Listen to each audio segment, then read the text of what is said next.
O sige po, magpahinga na kayo sa salas. Aniya nang simulang ligpitin ng hapagkainan. Sumunod naman ito sa kanya. Mabuting bata. Anito na tinipik siya sa kanyang puwitan. Napakislot siya. Hindi niya malaman kung may halo ba yung mali siya o di sinasadyang kilos ng amahin. Balita ko'y pinasyalan ka rito ng iyong tiya. Nagulat siya nang marinig ang boses ng tiyuhin sa kanyang likuran. Buong akala niya ay namamahinga ito sa salas. Nahihinto niya ang paghuhugas ng pinggan. Kinilabutan siya nang maramdaman ang hininga ng amain na tumatakama sa kanyang gulugod. Kilabot na may halong pandidiri ang agad naramdaman niya.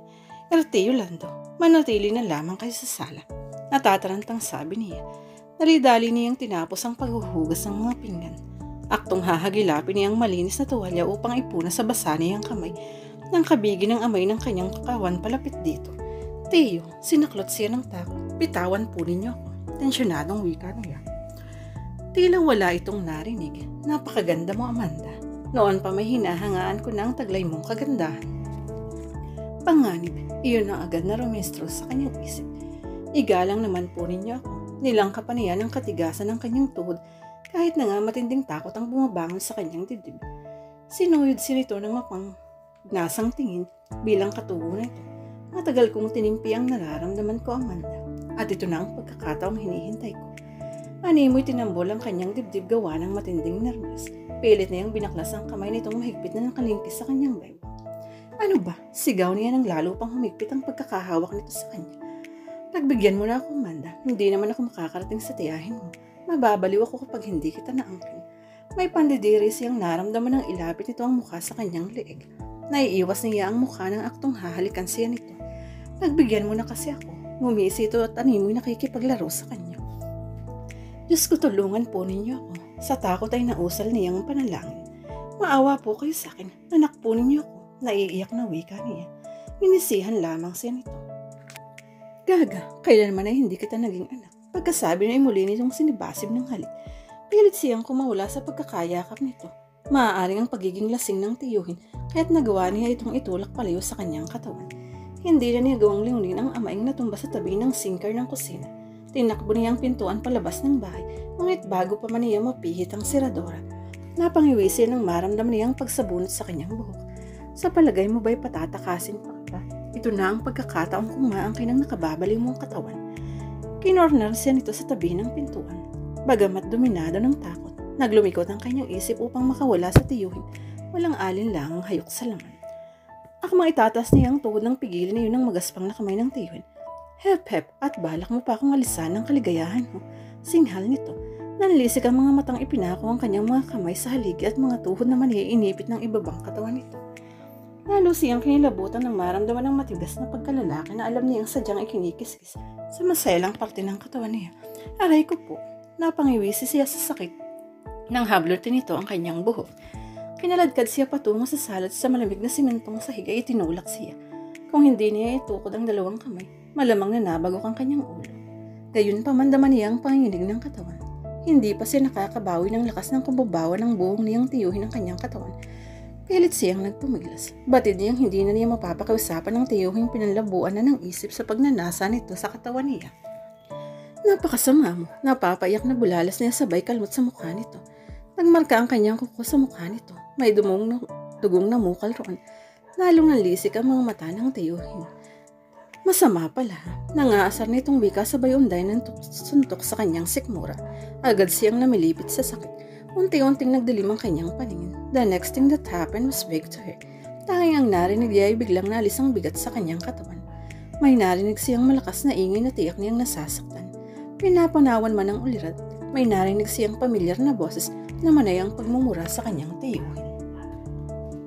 Nasa dibdib pa rin ni Bernard ang ngit-ngit nang magbalik siya sa bahay ni Amanda. You'll rot in jail. Wala kang kwentang tao. Nagkamali ka ng taong sasalingin. Magdadaan ka sa ibabaw ng bangkay ko na gumumagalaw ang babaeng pinakamamahal ko. Iyon ang manghang ng mga katagang binitiwan niya sa tiyuhin ni Amanda. Relax bro, she's okay now. Wika ni CJ nang ihinto nito ang sasakyan sa tapat ng bahay. Sinulyat pa ni Bernard ang kapatid, then sadly bluntly, I haven't never been scared in my entire life until now. Amin niya rito. Nang marat niya kanina na kinukubawawan ng isang lalaki si Amanda, agad na umahon ang galit niya sa dibdib. Nung unay pinaghinalaan niyang may si Amanda, ngunit nang mapansin niyang hindi gumagalaw si Amanda at umuungol ito sa sakit, agad niyang hinaklit palayo sa katawan ng dalagang lalaki. Tremendous rage hoisted in him. Halos mabasag niya ang mukha ng lalaki. Muntik na siyang pinanawa ng konsensya kung hindi napatay niya ang lalaki. He decided na tawagan sina CJ at Andy Marsabilla.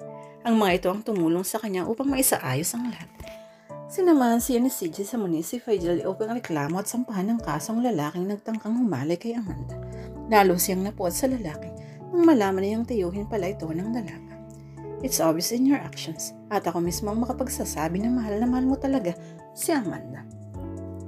Unfortunately, malabong magkaroon ng magandang ending ang pagmamahalan namin. Mapait na tura nito. Napatitig sa kanya ang kapatid na may pagkahabag sa kanya. Iniiwas niya ang tingin dito. Hindi siya sanay na kinakaawan.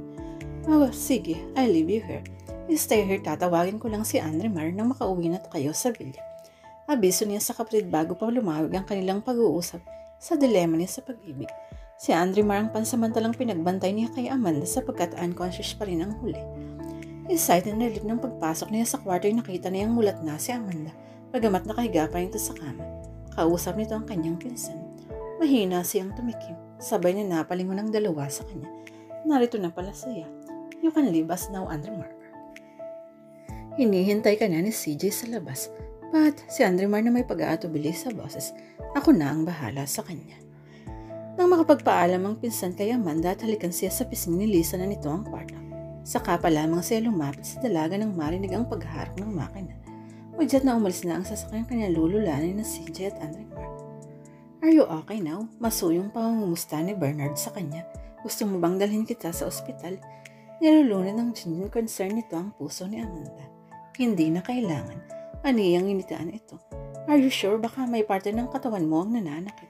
Nag-aalala pa rin itong wika. Wala ka nang dapat imahamba. I really okay. Pinasigla nito ang boses. Thanks God. Moments later napansin niyang pagtingin-bagan ng binata. May nasabi ba akong mali? No, ani itong lumanlam ang mga mata. I just thought of your devil-incarnate stepfather. Siya nga pala, saan niyo dinala si Tio Lando? Inquisitive na tanong niya. Aware na siya na nailigtas siya ni Bernard sa tangkang panggagahasa sa kanya ng Tio Lando niya. Andrimar partly detailed the commotion that happened. Hindi natuloy ang panggagahasa sapagkat dumating si Bernard sa municipal jail. Iyon ang nararapat sa kanya. Nang gagalaiting wika nito. Bukas na bukas din ay sasamahan kita sa municipal police upang formal na masampahan ang kasong tiyuhin mo. Huwag na lang.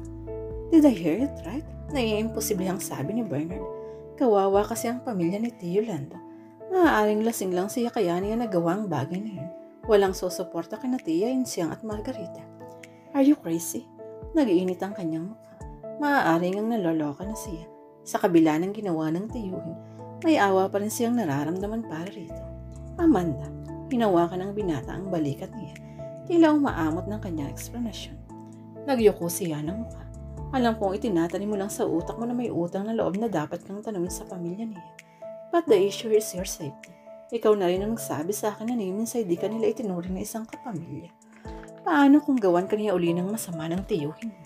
Hindi sa bawat sandali ay laging narito ako. And you know the reason. Nakakagat niya ng marinang ibabang labi. Bernard had a point. Hindi sa lahat ng sandali ay may pagtatanggol siya nito. Lalo na't di maglalaw na ikakasal na ito sa ibang babae. Iyon na eksakto ang pinahihiwatig sa kanya ng binata. Don't worry about me. Mag-iingat na lang ako sa susunod. Damn it, Amanda. Don't give me that crap. Yes, somehow, you're courageous enough to live alone, but not all the times. Babae ka pa rin. Nababasa ko pa rin sa mga mata mo ang takot. Huminahon ang boses ni Bernard sa huling tinuran. Nasanggin ito sa puso niyang katotohan. She broke into tears. Oh, Amanda, lumambot ang ekspresyon ni Bernard. Kinabig nito ang katawan niya palapit sa malapad nitong dibdib.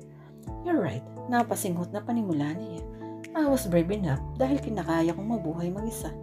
Ngunit kanina napatunayan ko sa sarili na may kulang sa akin. May forgave me a realization. I thought I will something important to me na may bibigay ko sa lalaking pinakamamahal ko. Tinitigan siya ng binata. Yun ang iyong kalinisan, right? Marahan siyang tumango. Namungkot ang anyo ng binata.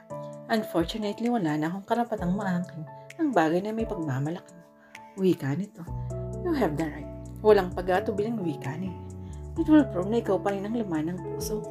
It will prove na kahit may kanya-kanya na tayong buhay, nag-iisa ka pa rin dito. Hinawakan niya ang dibdib na tapat sa kanyang puso. You still love me. Wala na akong karapatang magkaila sa'yo. How I thought I have lost you. Blessing in disguise pa lang nararamdaman kong selos kanina nang pagpasyahan kong kausapin ka sa paaralan ninyo kaninang hapon. Pumunta ka kanina sa eskwelahan, maang na usisa niya. Yes, but when I saw you na masayang nakikipag-usap kay Albert, sinalaki ng selos ang puso ko. Pinura ko sa isip ang planong makikipag-usap sa iyo. Istilihin ko kayong sinundan. Nang lalo pang nagtumindi ang selos ko nang makita ko kayong magkayakap. Parang gumuho ang mundo ko ng sandaling ito. I thought you're trying to move on with your life without me. Ngunit ngayong narinig ko sa iyo, mahal mo pa rin ako. Inlis mo sa aking dibdibang alinlangan. You made me happy. You made me complete again. Anang binata with such earnestness. But wait, lantad sa expression ito ang pagkagulo. Are you serious nang sinabi mong may karapatan pa rin ako sa iyong kalinisan? Ang mga mata'y pinako sa kanya. Sinalubong niya ang matiim nitong titig bago sumagot. Yes, nagningning ang mga mata ng binata.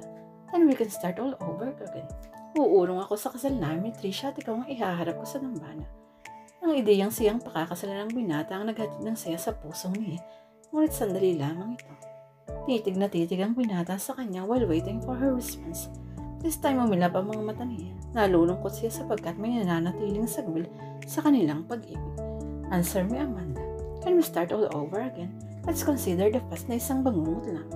Masuyong wika nito. Hindi siya nakaimik. At hindi mapapasubalian na nag-uumapaw ang saya niya sa dibdib na nagdadalang habag siya sa binata. Kapag itinimo niya sa isip ang kanyang prinsipyo, batid niyang naiipit ang binata. Ngunit kailangan nilang magsakripisyong dala. Muli napatitig siya sa binata. Muli rin niyang iniiwas. Hindi niya matagalan ang ekspresyon nitong puno ng insekuridad. Ngunit may maipapabaon siya sa binata. She'll treasure it. Kiss me, Bernard. Panas na wika niya. Napamaang ang dalaga. Napakalayo na nang naging sagot niya. Are you serious? Yes, I am. Tulad ng sinabi ko sa iyo, ibibigay ko ang aking kalinisan sa lalaking pinakamamahal ko. At gusto kong ibigay ang immaterial thing na ito sa iyo, Bernard. Virgin or not, I still love you, man. Hindi lang ang kalinisan mong makakapagpasaya sa akin. It's you that I already wanted and what I want to give it to you now, with emotional reasons or something else. Putol niya sa sasabihin pa nito. Alam niya ang patutunguhan ng sasabihin nito. He's insisting na dapat nilang ipagpatuloy ang kanilang pag-ibig. That's a mistake, damn wrong. Amanda, hindi makapaniwalang napatitig ito sa kanya. Make love to me. Paghahamon niya. Hindi niya alam kung saan ang galing ang lakas ng loob na sabihin ng maselang bagay na yun. Na binabaluktot mo ang isip ko, Amanda. Nahihirapang wika nito. All you need to do is join me in bed. Make me aware that you're really a man. If you will not do it with me, I'll give my virginity to any man na makasalubong ko bukas. Kumalimlim mga yun ni Bernard. You cannot do that. Try me. Chinap na sabi niya. Kung alam lang ng binata na nangingilabot siya sa mga katagang humuhulag po sa kanyang dila. Bullshit. Pagkabulalas na yun ay mahigpit siyang hinawakan sa balikat. She bit her lower lip sa kirot na naramdaman. Figuratively, tila isang dragon ang binata na gustong magbuga ng apoy sa kanyang harapan. Naniningkit ang mga mata nito. You're asking for it. Then ibibigay ko sa iyo ang gusto mo. Tiimbagang na wika nito.